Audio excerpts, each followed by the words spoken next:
Assalamualaikum warahmatullahi wabarakatuh. Kami dari kelompok 6, kelas 12 MIPA 6, mata pelajaran Sejarah Indonesia, akan mempresentasikan hasil diskusi kelompok kami mengenai materi menuju demokrasi terpimpin. Sebelumnya, perkenalkan anggota kelompok kami. Yang pertama ada saya sendiri, Ananda Rizal Arianto, nomor absen 3. Yang kedua ada Milih Shanti Chandra Dewi, nomor absen 15. Dan Muhammad Faros Nibros, nomor absen 18. Langsung saja ke materi yang pertama, yaitu pengertian demokrasi terpimpin. Demokrasi terpimpin sendiri merupakan sistem demokrasi di mana seluruh keputusan berpusat pada pemimpin negara yang menjabat pada saat itu, tanpa anarkinya liberalisme, tanpa autokrasinya diktator. Latar belakang terjadinya demokrasi terpimpin yang pertama yaitu banyak gerakan separatis pada masa demokrasi liberal. Yang kedua ada konstituante gagal dalam menyusun UUD baru untuk menggantikan UUDS 1950 yang menyebabkan Soekarno berpendapat bahwa sistem demokrasi terpimpin adalah jawabannya. Yang ketiga yaitu sering terjadi pergantian kabinet pada masa demokrasi liberal yang menyebabkan program yang dirancang oleh kabinet tidak dapat dijalankan. Selanjutnya, demokrasi terpimpin ditandai dengan lahirnya Dekret Presiden tanggal 5 Juli tahun 1959. Gagasan ini diajukan oleh Ketua PNI Subriyo dan Letnan Jenderal A.H. Nasution atau KSAD. Di antaranya yang pertama, tidak berlakunya UUDS 1950 dan berlakunya kembali UUD 1945. Yang kedua, pembubaran Badan Konstituante. Dan yang ketiga, pembentukan MPRS dan DPAS. Bisa dilihat pada gambar di samping kiri. Untuk foto yang kanan merupakan foto dari PNI Subriyo dan yang sebelah kiri foto dari Letnan Jenderal A.H. Nasution. Oke, selanjutnya untuk mewujudkan suatu demokrasi terpimpin, Presiden Soekarno selanjutnya melakukan beberapa langkah-langkah sebagai berikut.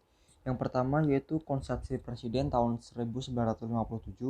Yang kedua ada pembentukan Dewan Nasional. Yang ketiga ada mengeluarkan keputusan. Yang keempat ada larangan mengikuti sidang Dewan Konstituante. Dan yang kelima yaitu mengambil keputusan melalui dekret presiden. Selanjutnya, 1. Konsepsi Presiden 21 Februari 1957.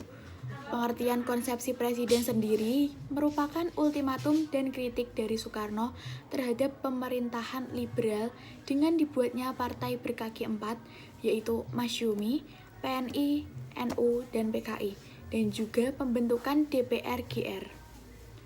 Konsepsi Presiden 21 Februari 1957 adalah sebuah gagasan Soekarno pada masa Indonesia era demokrasi liberal. Gagasan ini lahir pasca krisis politik yang terjadi karena keributan antar partai politik di parlemen yang saling menjatuhkan pemerintahan. Konsepsi presiden merupakan wujud nyata kekecewaan Soekarno pada sistem demokrasi liberal yang mengizinkan banyak partai politik. Konsepsi presiden juga mencanangkan adanya sistem demokrasi yang dipimpin atau dipandu langsung oleh presiden sebagai panglima tertinggi. Oke, selanjutnya pokok-pokok pemikiran yang terkandung dalam konsepsi. Yang pertama, dalam pembaruan struktur politik harus diberlakukan sistem demokrasi terpimpin yang didukung oleh kekuatan-kekuatan yang mencerminkan aspirasi masyarakat secara seimbang. Yang kedua, pembentukan kabinet gotong royong berdasarkan imbangan kekuatan masyarakat yang terdiri atas wakil partai-partai politik dan kekuatan golongan politik baru yang diberi nama oleh Presiden Soekarno, golongan fungsional atau golongan karya. Lanjut, yang kedua, pembentukan Dewan Nasional pada tanggal 6 Mei 1957.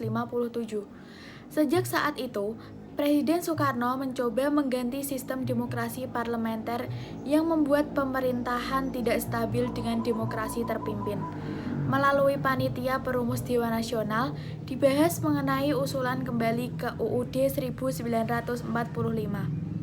Usulan ini berawal dari KSAD Mayor Jenderal Nasution yang mengajukan usul secara tertulis untuk kembali ke UUD 1945.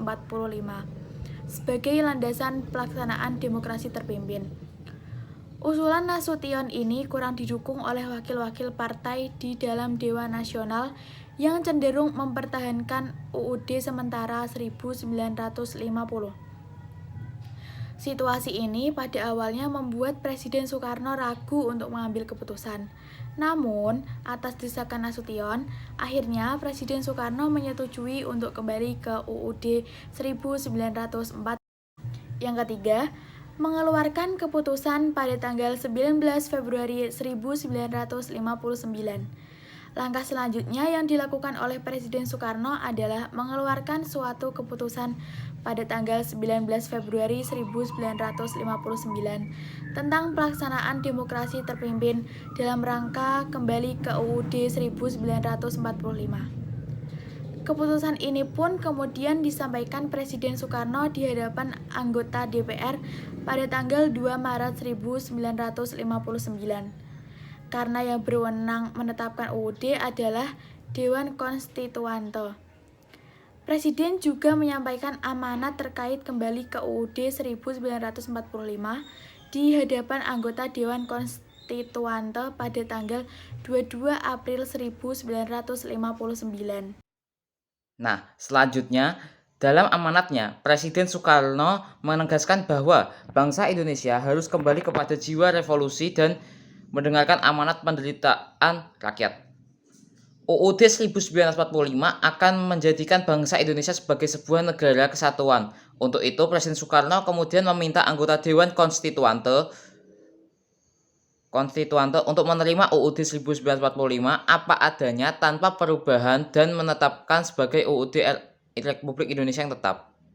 Dewan Konstituante kemudian mengadakan pemungutan suara untuk mengambil keputusan terhadap usulan Presiden. Namun, setelah melakukan pemungutan sebanyak 3 kali, tidak mencapai quorum untuk menetapkan UUD 1945 sebagai UUD yang tetap. Selanjutnya, larangan mengikuti sidang Dewan Konstituante. Kegagalan Konstituante untuk itu menunjukkan bahwa anggota dari partai-partai politik yang hadir masih tetap mengabdi kepada kepentingan partainya. Hal ini membuktikan bahwa selama 3 tahun, Konstituante tidak mampu mengambil keputusan untuk menetapkan UUD baru sebagai pengganti UUD sementara 1940. Setelah kegagalan Konstituante, sebagian anggotanya menyatakan tidak akan menghadiri sidang berikutnya. Sejak tanggal 3 Juni 1949, Konstituante memasuki masa reses dan merupakan resesnya yang terakhir.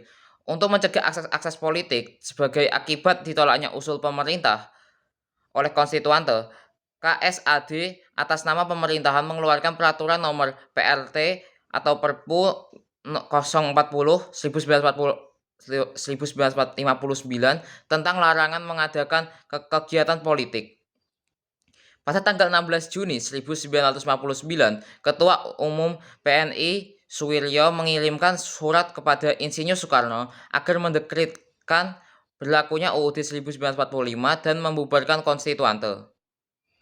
Dan pada akhirnya, pada 5 Juli 1949 di Istana Merdeka, Presiden Soekarno mengeluarkan dekret Presiden yang berisi: pertama, dibubarkannya Konstituante; yang kedua, diberlakukannya kembali UUD 1945; dan yang ketiga, tidak berlakunya UUDS 1950. Selanjutnya, mengambil keputusan melalui dekret Presiden. Pada tanggal 3 Juli 1949, Presiden Soekarno memanggil Ketua DPR, Mr. Sartono, Perdana Menteri Insinyur Juanda pada Menteri Pimpinan TNI. Dan anggota Dewan Nasional seperti Residen Abdul Ghani dan Muhyamin, serta Ketua Mahkamah Agung Mr.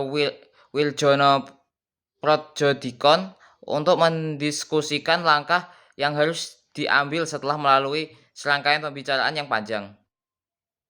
Mereka bersepakat mengambil keputusan untuk memberlakukan kembali UUD 1945 melalui dekret Presiden.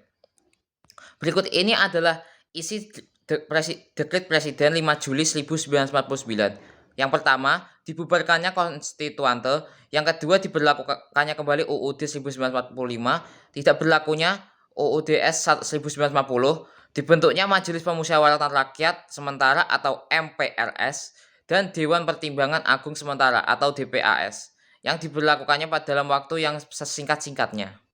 Selanjutnya, faktor utama penyebab dikeluarkannya dekret presiden karena kegagalan Badan Konstituante untuk menetapkan undang-undang baru untuk menggantikan UUDS 1949. Badan Konstituante adalah lembaga negara yang dibentuk lewat pemilihan umum atau pemilu 1955. Badan tersebut dibentuk untuk merumuskan UU baru, tapi sejak dimulai persidangan pada 1956 hingga 1959 tidak berhasil merumuskan. Kondisi itu membuat Indonesia semakin buruk dan kacau. Dan pada 22 April 1959 diadakan sidang lengkap konstituante di Bandung. Pada sidang tersebut Presiden Soekarno mengusulkan untuk kembali ke UUD 1945.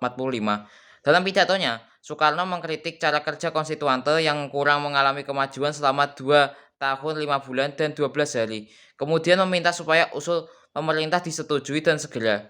Akhirnya 5 Juli 1959 di Istana Merdeka, Presiden Soekarno membubarkan konstituante dan mengumumkan dekret presiden tentang berlakunya UUD yang digunakan pada 1945 saat bangsa Indonesia mendirikan Negara Kesatuan Republik Indonesia untuk pertama kalinya. Sekian presentasi yang dapat kami sampaikan. Mohon maaf apabila ada kesalahan yang kurang berkenan di hati, dan terima kasih atas perhatiannya. Wassalamualaikum warahmatullahi wabarakatuh.